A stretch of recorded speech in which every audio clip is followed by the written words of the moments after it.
Before we get into the video, could everyone please subscribe to my Endless Diary Tales channel? Thank you so much. They signed everything over to Savannah. The house, the business, even Grandpa's lakefront cabin. And they didn't even tell me. I found out driving past a party I wasn't invited to. A banner with her name on it hung where mine used to be. Im Claire. I was the daughter who paid the bills, showed up when they needed help, and still got erased. But one forgotten clause, one forged signature, and a notary with a familiar name, that's when everything changed. Have you ever felt invisible in your own family? Tell me below, because this story isn't just about inheritance. It's about what we choose to fight for when silence becomes too heavy. I didn't mean to take that turn. I'd been driving on autopilot after a long week, back-to-back inspections in Canapolis and a dead cell tower that made the GPS laggy. I turned right one street too early, thinking I'd cut through the old neighborhood for nostalgia. But nostalgia hit me harder than I expected. There it was. My parents' front yard, folded chairs, big silver balloons strung from the porch, and a banner stretched across the garage celebrating Savannah's 10 years of leadership. Beneath it stood Savannah herself, my sister, hair curled perfectly in a dress I recognized from her Pinterest board. She was laughing with a group of church friends. A folding table groaned with casseroles and deviled eggs, green bean salad in a glass dish I bought Mom 5 years ago. No one looked toward the street. No one expected me. I parked 2 houses down and didn't get out. I just sat, hands on the steering wheel, letting the scene settle like dust. A neighbor waved at a man unloading pies. Another woman adjusted her floral scarf and hugged my mother tightly. Mom was glowing, her voice rising above the crowd as she passed out monogram napkins and plastic forks.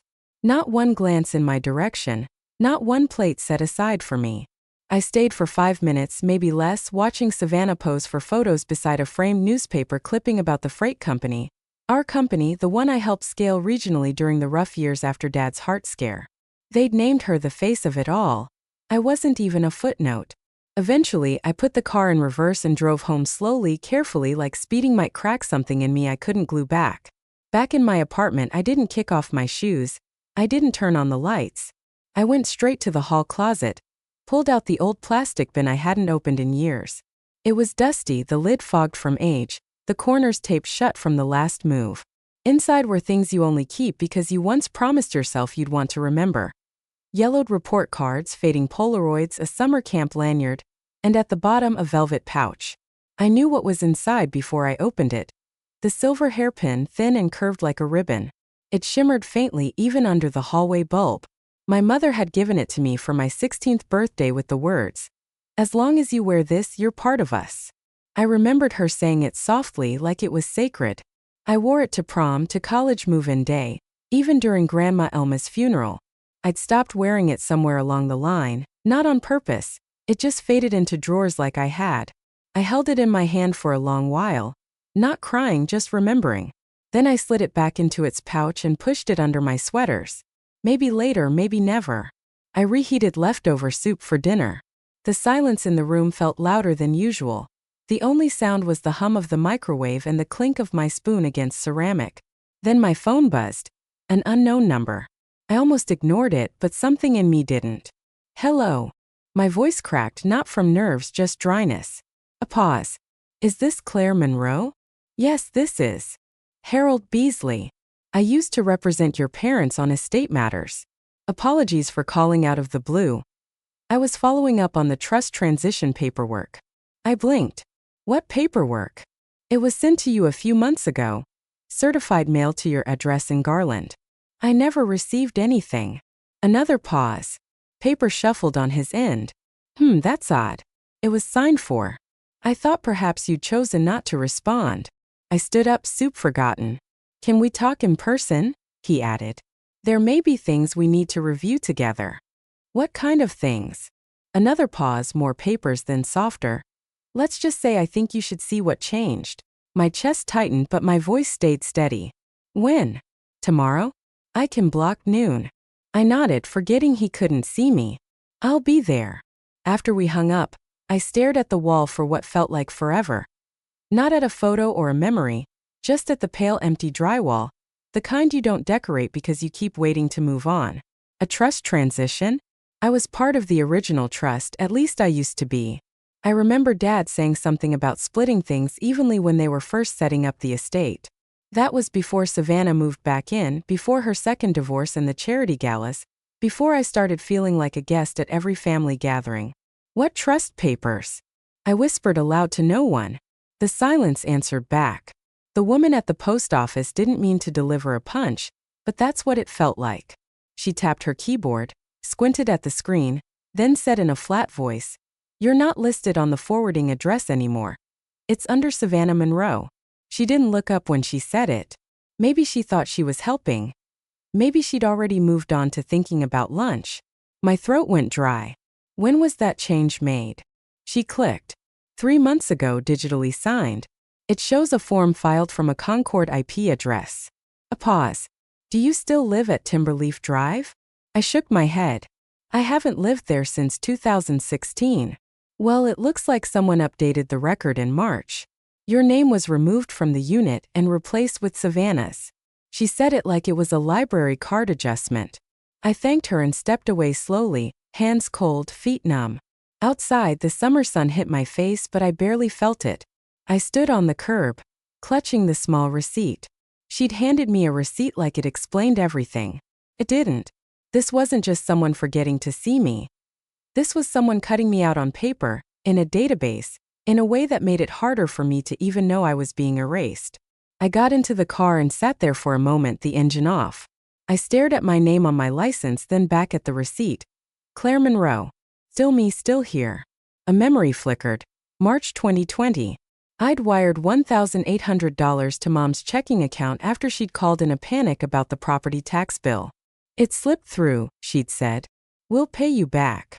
I'd shrugged it off and replied, that's what daughters do. Daughters don't ask for receipts. That thought sat heavy in my chest as I drove to Mr. Beasley's office. It was a beige building with brick siding. An appealing sign that read estate planning and title. Inside, the carpet smelled faintly of coffee and thyme. His receptionist gave me a polite nod and gestured toward the hallway. Mr. Beasley was already waiting in his office, standing beside a file cabinet that looked older than me. He gestured to the chair across from his desk. Claire, thank you for coming. I nodded, sitting down slowly.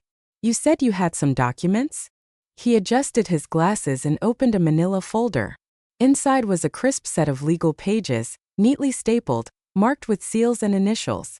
This, he said, tapping the top corner, is the updated version of your parents' living trust, executed in February. I scanned the front page, heart sinking. It listed Savannah Monroe as sole beneficiary and successor trustee. My name wasn't there, not once. No co-beneficiary? I asked, even though I already knew. He shook his head. Not in this version. All assets, real estate, retirement funds, business shares are under Savannah. I didn't speak for a long time. Eventually, he added, I assumed you were aware. I sent a letter to your Garland address to confirm. I never got it. He frowned, walking over to a low file cabinet. That's odd. We sent it certified, and according to the log, it was signed for. He opened a drawer and rifled through some folders. Then, as if remembering something, he moved to the back wall and unlocked a small safe. From inside, he pulled out a thick cream-colored envelope. The front read, in handwriting I recognized, For Claire, original copy. This, he said, handing it to me carefully, was dropped off by your parents 6 months before the updated trust was filed. I've kept it on hand just in case. Thought it was strange you never came to collect it. I stared at it, heart pounding. Who signed for the mailed version? He looked again at his file. Savannah. I nodded slowly. Of course she did. Back home, I sat at my kitchen table, the envelope untouched for over an hour. I couldn't bring myself to open it right away. I just sat there, surrounded by sticky notes and old bills, a half-drunk cup of tea cooling by my elbow. Eventually, I tore the seal. Inside was the original trust document, formally notarized, perfectly legal, signed by both my parents and Mr. Beasley as witness. And there, clearly printed, was Claire Monroe, 50% co-beneficiary. It wasn't just a note of inclusion. It was a legally binding acknowledgement that I mattered, that I had always mattered. I placed it beside the updated version from Mr. Beasley's office and stared at them side by side, one with my name, one without. They didn't forget. They erased. I pressed the papers flat, ran my fingers along the signatures. Dad's was bolder in the original, a little messier. Mom's was cullier, less rehearsed. The new ones felt sterile, like they'd been done out of duty, not care. I started writing on sticky notes in a notebook, on the back of an old grocery list, every memory that bubbled up. The loans, the time I filled in for Savannah during inventory week, the handmade birthday card that got tossed into a drawer. It wasn't about revenge. I didn't even know what I wanted yet, but I needed a record. The trust document sat under a paperweight, now visible, undeniable. They could edit banners, change forwarding addresses, pose for church photos, but this was real. This was mine, and they had tried to bury it. The shop looked the same from the outside. Same flaking blue paint, same hand-painted open sign crooked in the window. The kind of place that smelled like brake fluid and old receipts, with a bell over the door that always rang a beat too slow. I hadn't been inside in over 6 months, maybe longer, long enough for everything to stay where it was and for something to still feel off. I pushed open the door. The familiar chime echoed across the room. Dad was behind the counter, flipping through invoices. He didn't startle, didn't jump up, just glanced up and said, "Didn't expect you today." I smiled tightly. Thought I'd stop by. He nodded, more habit than warmth, and turned a page in the binder. The desk fan whirred on low behind him. It was early spring, the kind of day when the air still felt like February, but the light said, April was trying. My eyes drifted to the wall behind him, the founder's plaque. I designed it myself the year I graduated. Brushed aluminum, etched letters, walnut backing. It used to say Thomas and Diane Monroe, Savannah Monroe, Claire Monroe. Now it just read Thomas, Diane, Savannah. 3 names, mine was gone. I walked closer, squinting at the spot where my name had once sat, bottom right. The space wasn't even rebalanced, just removed like a sticker peeled off without bothering to clean the residue. Did the plaque get updated? I asked, keeping my voice even. Dad didn't look up. Savannah's been helping more lately. She's earned it. I bit the inside of my cheek. So erasing someone's name is the new promotion? He shrugged. You moved out. You've been doing your own thing. My own thing, like paying property taxes, covering tow fees, shipping parts from out of state when the supply line broke during the pandemic. Right, I said quietly. My thing. He didn't reply, and I didn't expect him to. The conversation had already ended. It just hadn't finished. I left without making a scene, didn't say goodbye. I just let the bell chime again as I stepped out into the too bright sunlight. My car felt smaller than usual. I sat behind the wheel, staring straight ahead for a while, not starting the engine. My fingers twitched against the steering wheel. At home, I powered up my laptop and typed in the Charlotte County Clerk's property record site. I knew the system well enough. Back in college, I helped a friend pull records for a zoning project. It hadn't changed much, still outdated, still ugly. I entered the Timberleaf Drive address first, my childhood home. The screen loaded slowly, then displayed a recent deed transfer. Owner Savannah Monroe, transfer date January 12, 2023, transfer type quitclaim deed. No co-owner, no trust, just Savannah. Clean, quiet.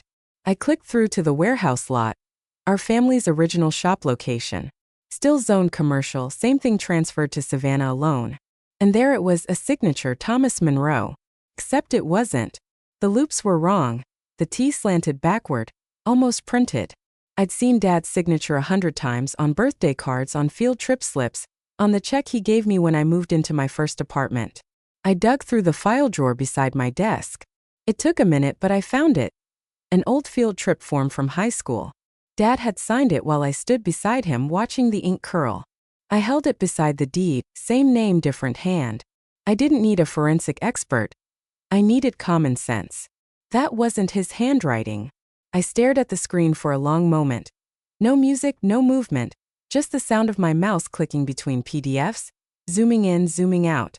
The weight in my chest wasn't panic anymore. It was something colder, more focused.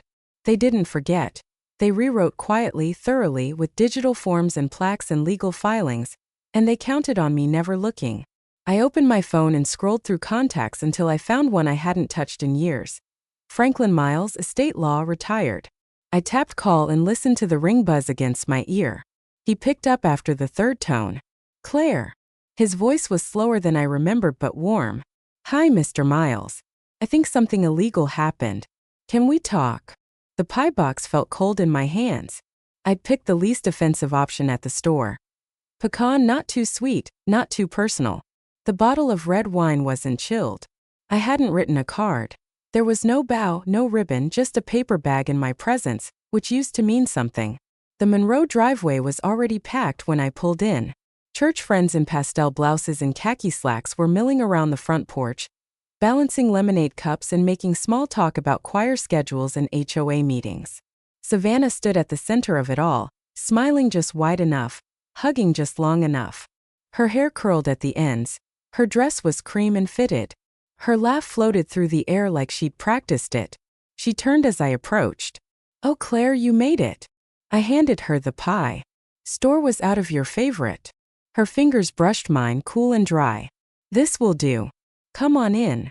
The house had been rearranged since I was last here. The living room furniture pushed to the walls, a folding table from the church set up down the middle, covered with a white linen cloth and paper place cards written in cursive gold ink. Mine was near the end, next to a teen volunteer I didn't recognize who looked terrified to be there. I slipped past her and into the kitchen. Mom was giving instructions with her hands. "Fold the napkins once, not twice. Deviled eggs go on the second tray, not the first." She turned when she saw me, all light and glow. "It's so nice to have both my girls," she said, and then added, "Eyes on Savannah, especially the one who's been here through thick and thin." I gave a thin smile. "I brought wine." "Oh, you didn't have to." She took it, set it aside like a donation, and went back to directing. I smoothed the edge of my blouse. For a second, I thought about adjusting the hairpin I'd tucked into my bun that morning, silver, curved like a ribbon, a 16th birthday gift from Mom. "As long as you wear this, you're part of us." No one had said a word about it. Dinner was served buffet style. Ham, mac and cheese, green bean casserole, 2 types of rolls, and enough iced tea to hydrate a summer camp. I served myself last and took the smallest portion. At the table, conversations swirled about Savannah's new mentorship program, the upcoming Founders Gala, how proud everyone was that someone from the Monroe family was doing the legacy justice. My place card was misspelled. Clary. No one noticed, or maybe they did and didn't care. Mom stood mid-meal to clink her glass with a fork. "I just want to take a moment," she said, voice a little too loud, smile stretched too far.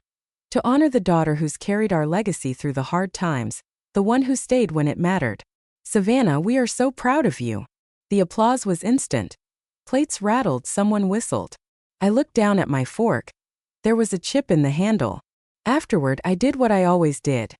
Collected plates, scraped leftovers, rinsed serving spoons. The volunteer tried to help, but I waved her off gently. "You're a guest," I said. I wasn't sure what I was. In the hallway bathroom, the same one I'd painted 5 summers ago while Mom was recovering from surgery, I dried my hands and opened the cabinet to grab fresh tissue. Behind a box of expired cold medicine, something white and gold caught my eye. An envelope, thick cardstock, embossed gold lettering. I pulled it out slowly. Founders Gala, honoring Savannah Monroe as the sole family legacy, date, venue, dress code formal, sponsored by Family Trust. I sat on the closed toilet lid and read it twice, 3 times. They weren't even subtle anymore. Back in the hallway, Savannah was speaking with a guest about hors d'oeuvres and chicken versus fish. I passed behind her, said nothing at first. Then as I reached the front door, I leaned in close, voice low. "Enjoy your last dinner where no one asks real questions." She turned sharply, but I was already walking. At home, I didn't kick off my shoes or unpack my purse. I went straight to the closet and pulled out the old metal box, Grandpa's filing case, the one he used to keep under the bed with tax forms and family deeds. I hadn't opened it since he died. Inside, folders labeled tabs, dust on the metal edges. I flipped past envelopes until I found a thin packet labeled Contingency Clause Claire Monroe. I read it once and then again, slower. A clause granting veto power to any beneficiary under age 35 me over major asset transfers, valid unless formally removed. I stood still in the hallway, the letter trembling in my hands. They didn't just erase me from dinners or pictures, they tried to erase my rights. But I hadn't aged out yet, and I was done staying quiet. Dad's signature always slanted to the right, steady and precise, like the way he taught me to hammer a nail without splitting the wood. The loops in the T were tight, The H in Thomas dipped just enough. I used to watch him sign receipts at the shop, wondering if he realized his name looked the same every single time, like a stamp that only time could wear down. But the signature on the quitclaim deed curved left. Not slightly, not like a hand aging with arthritis. It curved with the kind of overcorrection you make when you're trying to mimic something you don't quite remember. I printed out 3 samples. Dad's driver's license renewal, the field trip permission slip from my senior year, and a birthday card from 2018 he'd signed "Love, Dad." Then I placed the deed between them and took the set to Franklin Miles. His study still smelled like wood polish and old ink. Books lined the shelves, some legal, some just well-loved. He adjusted his glasses, slowly taking each page in silence. "This signature," he said, tapping the deed, "is inconsistent. The slope's wrong, the pressure too." "You think it's forged?" "I can't say that formally," he said. "But I've seen your father sign things since you were in pigtails. This isn't his." I nodded and folded the papers back into my folder. His eyes lingered on me. "Your grandfather," he said softly, "never trusted words, he trusted paper." That line stayed with me the whole drive home. I didn't waste time. I hired a handwriting analyst that evening. Their turnaround was fast. Expedited service, extra fee. Within 4 days, I had a digital report in my inbox. Conclusion: the signature on the reference deed differs significantly in angle, spacing, and stroke consistency from verified samples attributed to Thomas Monroe. Probability of forgery high. I printed the document and added it to the growing pile on my kitchen table. Then I turned to the notary section. The stamp on the deed hadn't meant much at first, just a circle with a name. Monica Varell, remote notary, state of North Carolina. But when I zoomed in, a chill ran down my spine. Monica Varell, Savannah's college roommate.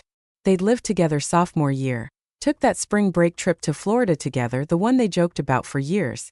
Monica had even come to our house once during Thanksgiving. I double-checked the registry on the state notary website. Same name, same license number, still active. I stared at the screen, my fingers still. This wasn't just erasure, this was construction. They weren't forgetting me. They were building something without me, with intentional pieces. I started scanning everything page by page. The original trust documents, the deed with the forged signature, Savannah's text message, "Don't make this messy. You were never meant to have it anyway." My own bank statements showing the mortgage payments I'd covered. I organized them in a cloud folder and labeled it Estate Integrity Archive. Then I composed an email. Subject: Potential estate fraud. Seeking formal review to Neryl. Nix@legalresilience.org. Miss Nix, my name is Claire Monroe. I believe I am the rightful co-beneficiary of my family's estate. I have reason to believe that a forged signature was used in a quitclaim deed transferring property without my consent or legal awareness. The notary on record is a personal associate of my sister. Please find attached the trust document, analyst report, and supporting materials.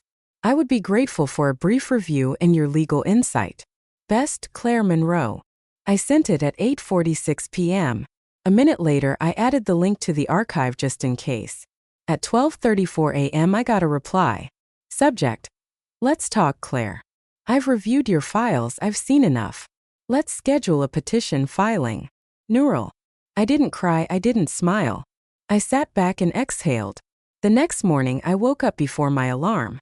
My body knew something had shifted, even if my mind was still catching up.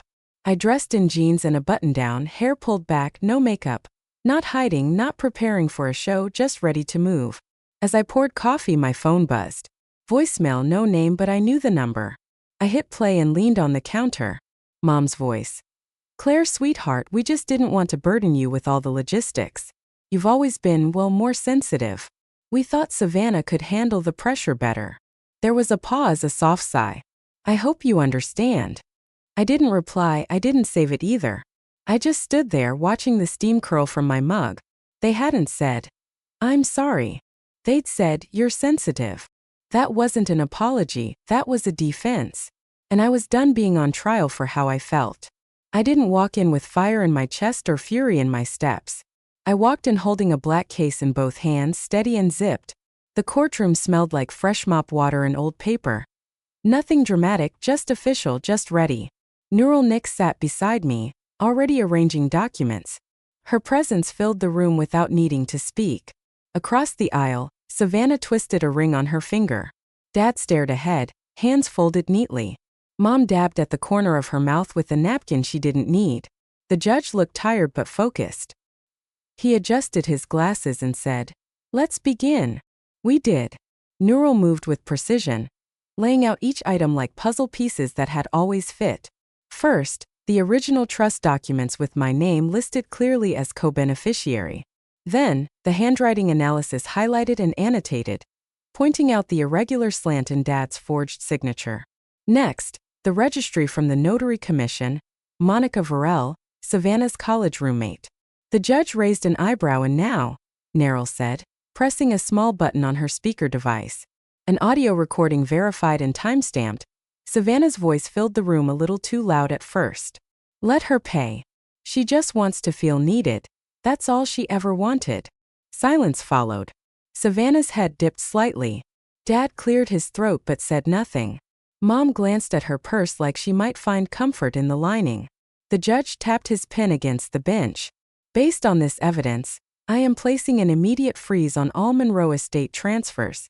Claire Monroe's veto clause remains valid effective today. Claire Monroe is recognized as the sole active beneficiary of the trust.